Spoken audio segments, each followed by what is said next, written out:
오늘 말씀의 제목은 기쁨과 소망의 외침입니다. 오늘은 어제 주일 본문이었던 28절부터 잠깐 살펴보도록 하겠습니다. 나사로가 죽었습니다. 예수님께서 사랑하시던 나사로가 죽고 말았습니다. 나사로가 죽기 전에 나사로의 동생들은 예수님께 사람을 보내어 나사로가 죽게 되었으니 빨리 와 주십시오 라고 사람들을 보냈습니다.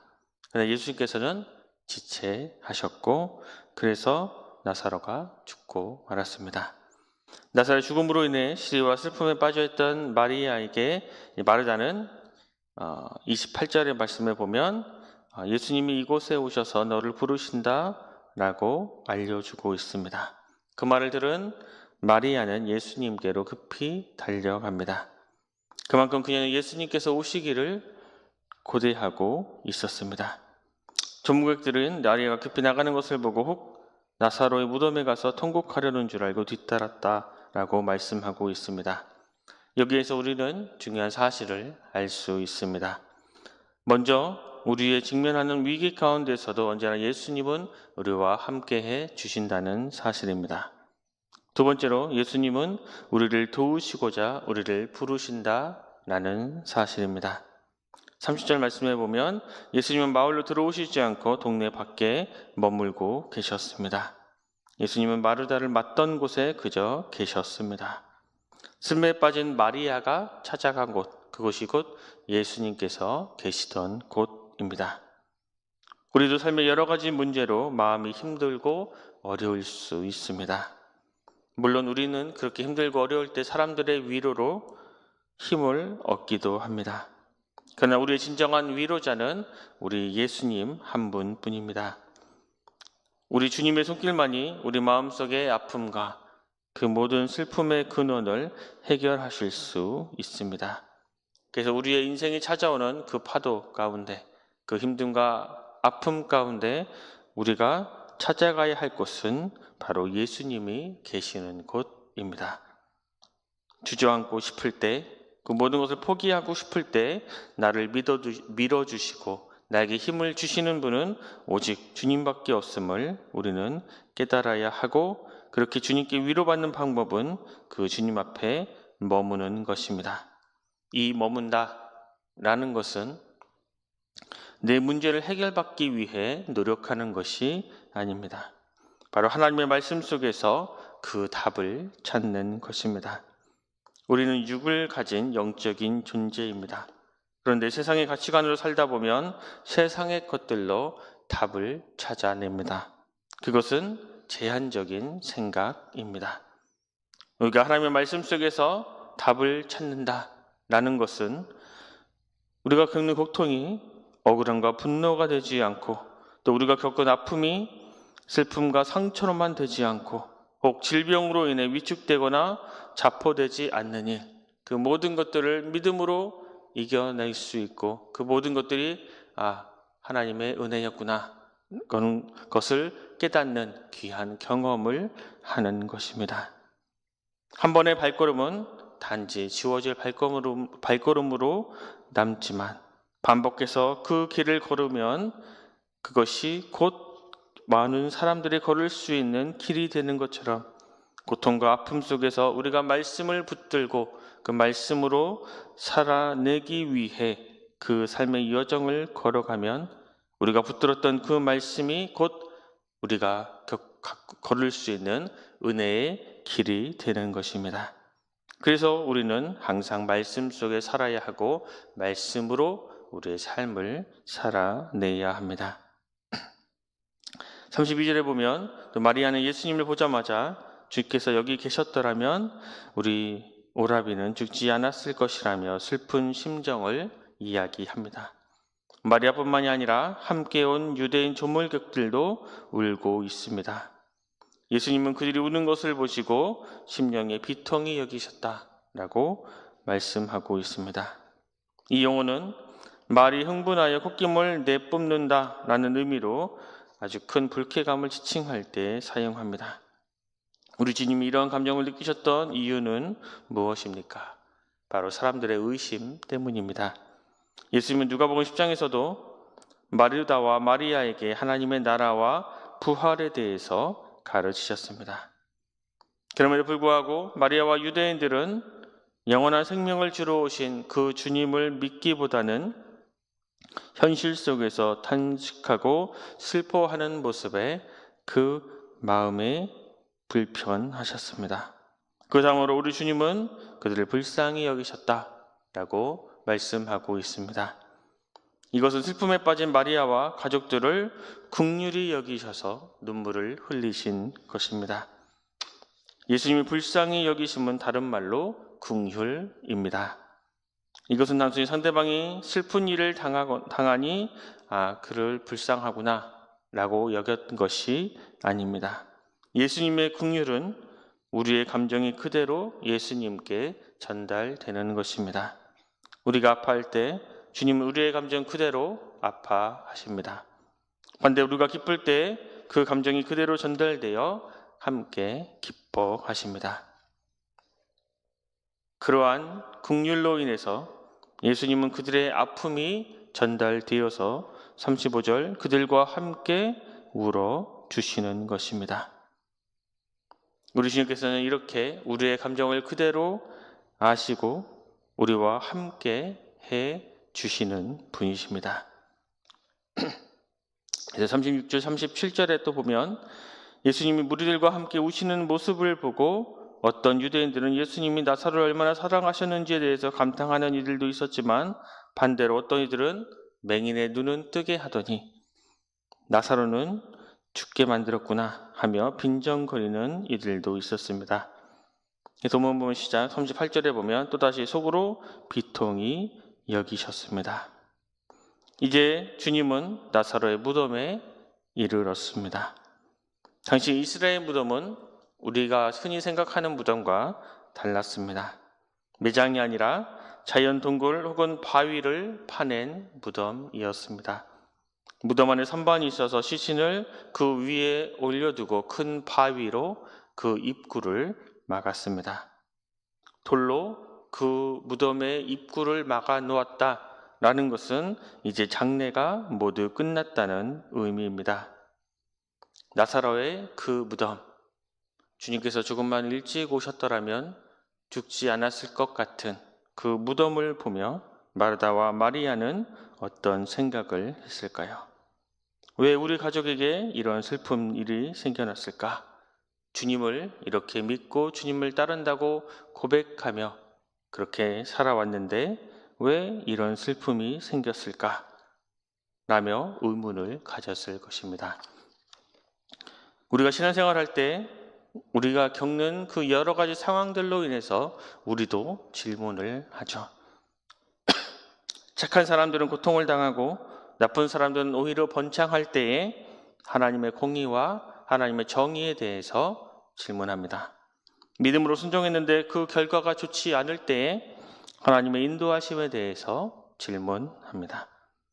죄로 인해서 삶이 물들고 방탄할 때에 하나님의 용서하심과 하나님의 사랑에 대해서 질문합니다. 누구나 질문을 갖지만 이러한 질문이 단순히 의심이나 체념의 마침표로 끝나서는 안 됩니다. 우리의 출발은 질문이지만 그 도착지는 다를 수 있습니다. 어떠한 길은 질문으로 인한 불신앙의 자리로 또 다른 길은 진리를 추구하는 믿음의 자리로 가는 것입니다. 마르다와 마리아의 입장에서는 나사로가 죽을 병에 걸리고 그런 위기의 상황에서 예수님이 급히 오시지 않은 것 등 여러 질문을 가질 수 있습니다. 그런데 우리 앞에 놓여진 이 이해할 수 없는 질문, 이 질문의 상황들은 하나님의 말씀이 이루어질 오히려 우리에게 주어진 기회입니다. 이것이 바로 하나님의 느낌표입니다. 이해되지 않는 질문들, 이해되지 않는 내가 겪는 그 모든 상황들은 약속의 말씀을 성취하기 위한 하나님의 놀라운 계획이요 하나님의 놀라운 섭리였구나 라며 하나님의 그 느낌표를 경험할 수 있는 것입니다. 마리아와 마르다가 그 믿음의 자리로 가는 그 느낌표가 되기 위해 예수님은 이렇게 말씀하십니다. 예수께서 38구절에 보면 예수께서 돌을 옮겨 놓으라 말씀하십니다. 그런데 마르다는 나사로가 죽은 지 사흘이 넘었다고 이야기합니다. 즉 살릴 수 없다. 모든 것이 다 끝났습니다. 이야기합니다. 그런데 마르다는 믿음이 있었습니다. 그녀는 하나님의 전지전능하심을 믿고 부활 신앙을 가졌고 또 10장의 24절 27절에 보면 분명한 신앙 고백이 있었습니다. 그러나 그녀의 신앙 고백은 일반적인 신앙 고백이요, 지금 나사로가 살아날 것이다 라는 신앙 고백은 아니었습니다. 예수님 앞에서는 네 하는 신앙이었지만 그 무덤 앞에서는 아니오라는 신앙이었습니다. 교회에서는 아멘을 외치지만 삶에서는 안 된다라는 것입니다. 이것은 신앙생활은 잘 하지만 생활 신앙이 잘 안 되는 것입니다. 하나님을 바라보는 신앙은 생활 신앙에서 나오는 개인의 진정한 믿음의 고백이 있어야 합니다. 그것이 없으면 내 생각과 내 경험으로 하나님의 능력과 하나님의 인도하심을 제한할 수 있기 때문입니다. 우리의 삶에도 분명 나사로의 무덤과 같은 절망적인 상황들이 있습니다. 그러한 문제들이 있습니다. 그 상황 앞에, 그 문제 앞에 우린 좌절하고 낙심할 때가 많이 있습니다. 그러나 마르다와 같은 일반적인 고백이 아니라 예수님을 바라보는 믿음의 고백, 말씀에서 답을 찾는 진정한 고백을 하기 위해 무엇이 필요합니까? 먼저 우리는 돌을 옮겨 놓아야 합니다. 죽은 나사로를 살리시는 분은 예수님이시지만 그 무덤을 막고 있는 돌은 우리가 옮겨야 합니다. 그래야 주님의 은혜를 경험할 수 있습니다. 그런데 그 무덤의 돌은 무거워 간단히 옮길 수가 없습니다. 여러 사람이 함께 해야 합니다. 그만큼 무덤의 돌을 옮기는 것은 부단히 힘이 드는 일입니다. 그런데 그 일을 주님은 우리에게 요구하십니다. 그리고 우린 그 말씀에 순종해야 합니다. 내 인생에서 주님의 은혜를 가로막는 돌은 무엇입니까?